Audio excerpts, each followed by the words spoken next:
Hi, I'm Andrew Phelps, Director of the Oregon Office of Emergency Management. Welcome to our weekly watch report, brought to you this week, as it is every week, by the Oregon Office of Emergency Management. I'm going to be answering a couple of questions today about our recent emergency activation for severe snowstorms that impacted much of the state and the resulting state of emergency declared by Governor Brown.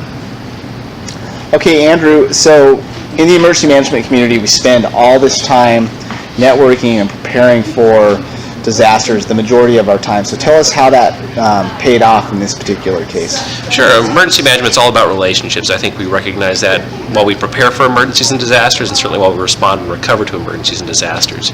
The broad knowledge and expertise that the different partners brought to the table for this particular emergency activation was just incredible, and really, I think, benefited all Oregonians by our ability to collaborate and coordinate our resources and share information across local, tribal, state, and federal agencies.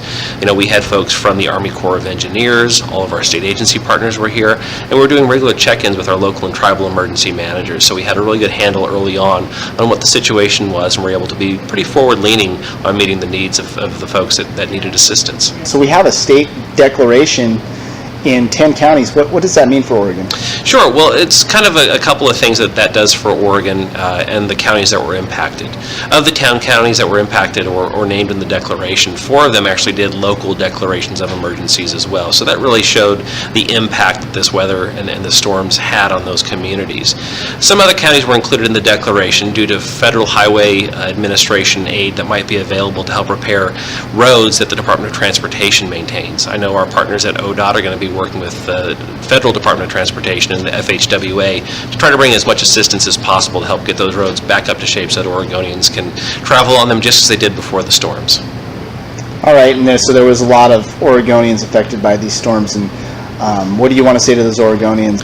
We had a lot of Oregonians impacted by this weather, whether it was due to roads being cut off or power and utility outages.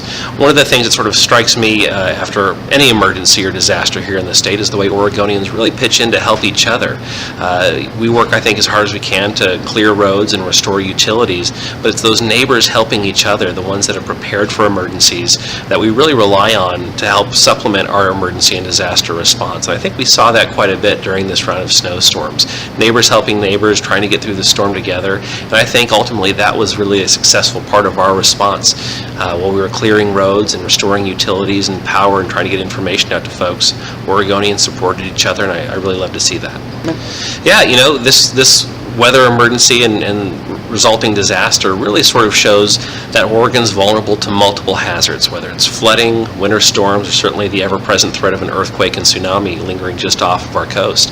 It's a good reminder that there's things that we all can do to be better prepared for emergencies and disasters, storing additional food and water, having communications plans, having backup power supplies, whether it's extra rechargeable batteries for a flashlight or something more robust like a power generator. These are all going to pay huge dividends during a big disaster like Cascadia. I just want to encourage every Oregonian, those that can, to prepare for at least 2 weeks.